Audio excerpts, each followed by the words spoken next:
Hello, this is Don the Tool Man, and here is my $40 eBay find. And I was a little disappointed in this find just for the simple fact that the seller had described the Proto 5249 here was missing the pawl springs, which that's okay. If you're going to put that down in the description, that's fine. You're letting somebody know. Well, he also stated that every other ratchet in this group worked fine. Well, that's not the case. This here is a Fleet Model 1260, and this would be a Pennins Corp brand that was later bought by Proto, and you'll see these with the Challenger name and so on and so forth, and they just happen to use this part number on a lot of their stuff. But as you can tell, you can pretty much play Wheel of Fortune with it. I've had it taken apart. You can see that it skips every now and then. I've had it taken apart, and the gear teeth appear to be fine. The paw's a little worn, and there's a spring in the middle of this switch here, and I don't know if it's just because it's short or something, because I watched on Snap Ring Chronicles, and it looks like his spring's a little bit longer, so I might do some work on it and stuff and see if I can't get it fixed. But there's just an incredible lot of slop.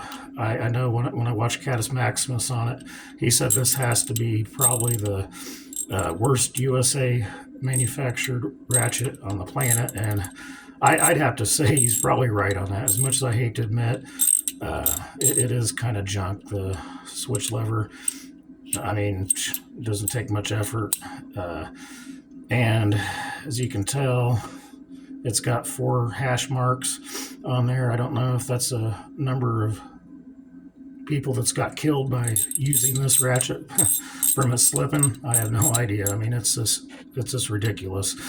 And I was really upset that wasn't put down in the item description. But you know what? It is what it is. I mean, I'm not going to leave the guy a bad review. Am I going to leave him am I going to leave him a review? No.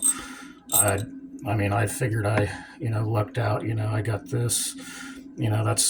These sell for anywhere from $30 to $40 new. So, and then I got another ratchet that kind of makes up for the loss of it. But yeah, it's just it don't matter how good that you look over the pictures and stuff. They use a lot of camera angles and stuff like that to kind of hide these things. But it is what it is. I'm not going to get into too much of a rant on that. I mean, I was upset, but I'm over it now. So I plan on doing a video. I'm going to do a teardown on this. I'm going to try to see if I can't find some washers to kind of maybe tighten this up, maybe work on that spring. If not, this is probably just going to go into scrap, because I don't want something like this in my collection that don't work. I mean, it don't serve no purpose after that. But okay, I'm going to get away from that and show you what else I got here. This is a Husky CB43 USA, and again, there was no mention about the grind marks there, stuff like that, but that's okay. I can kind of overlook that. The knurling has been kind of beat up. I've had this taken apart, and as you can tell, you can hear it real good this way, but when you go this way, you don't really hear the clicks that much. And on these fine tooths, New Britain did a fabulous job of doing the teeth and all that.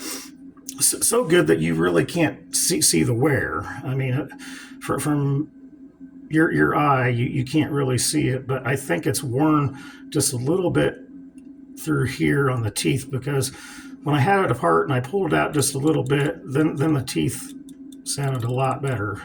You could actually hear the clicks just like this right now.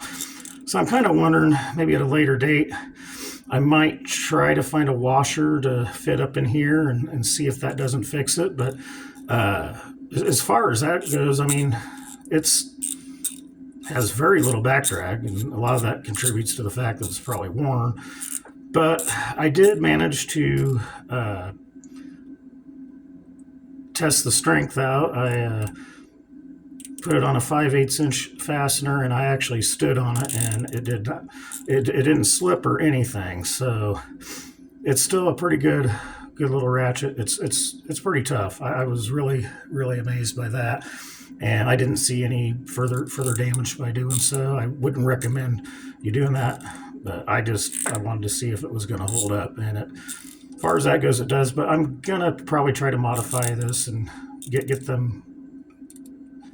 each of them little clicks a little bit more pronounced and stuff. But and just to compare it, here is my Husky CB46 USA with the patent number there, which is really hard to read.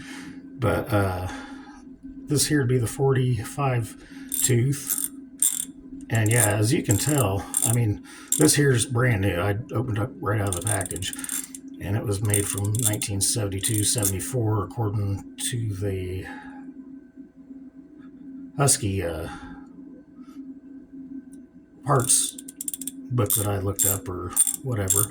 And so yeah, it sounds a lot better, but it has no use on it either per se. And then here is the Challenger by Proto. I don't know if I can get that in there. Let me turn the dial so we can see it. Challenger by Proto. It's on there very faint, and this would be a 1260 also. Yeah, you could see these, you know, with fleet pennons. Let's see, there's other names that I just can't think of at the moment. But as you can tell, this is a 60 tooth ratchet, and it is like really nice. It's got a little bit of back drag to it, but when I've had this apart, it's like brand new. I don't think it's ever been used, judging by the anvil and stuff. Knurling on it's really good, all except for this spot here. And I don't know, it might have come out of the factory that way. I'm not real certain on it. Now the switch has been banged up a little bit, and I don't know why. It looks like somebody came in it from the side and hit it with a screwdriver. Don't ask me. You see a lot of weird stuff like that. But yeah, it sounds good in either direction. I really like it because you don't have to hold the anvil. I don't know. It's got a center spring in here too, and I don't know if that contributes to that fact or what, but I mean, it sounds really good. So I was really impressed with that. And I'm going to do another video at a later date because I believe this, even though this is a Husky made by New Britain, I believe there's a connection between these two. I mean, I've had them taken apart. The teeth look almost identical. And so at a later date, I'm going to do a video, and we're going to see. And I think I have some good ideas of why they might be related. So stay tuned for that, and I can explain that to you.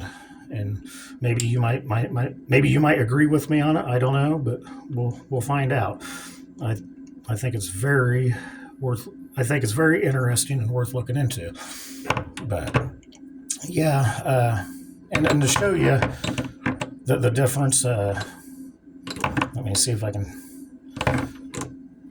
I forgot to mention, you can tell there's a lot of miles on this. You can see where the striations were from where it was machined is all worn down. Yeah, it's had a lot of use on this, and as you can tell, you know, between one that doesn't have any use, yeah. So it's pretty worn, but it still holds a socket real well. The Challenger by Proto, this thing is about like a snap-on. When it holds onto a socket, you almost have to take a screwdriver to get underneath it to get that off. And I can show you, if I can find a socket here, just how much of a pain that is. Can't get it that way. You have to actually just get down in there and give her a good tug. So it does hold a socket real well. The Husky, it's not near as bad, but it holds it pretty good. And let's go with the POS here. And believe it or not, that doesn't hold it too bad either. It was enough to bump everything that I'm trying. It was enough to bump my camera anyways. That's what I'm trying to say. But yeah, other than that, I mean, you just got to be careful. I mean, this is the first time I've really got burnt buying something on eBay. And, you know, but you figure at $40, if you got hurt on a couple, and, you know, like I'm saying, this one here, I could probably, if I wanted to sell it, and I don't, I could probably get 20 bucks out of that pretty easy. And I could probably get 20 bucks out of this 52.49 pretty easy and stuff. So it's not really that big of a deal, I guess. It just, you know, when you're waiting for something to come in the mail and you're really excited about it, and then it turns out to be something that you just wasn't expecting, it is kind of a little bit of a heartbreak. But other than that, you know, I guess I can't complain too much. And it'll give me something to do. I plan on doing a follow-up on this and see if we can't bring this one back to life anyways. I'd really like to. If not, I guess it's really no big deal, but it'll give me something to do a video on and give me something to kind of keep me busy anyways. But that's all I got. So just remember, if you like my content, make sure to hit that like, and if you really like, make sure to hit that subscribe. I greatly appreciate it. Thanks for watching.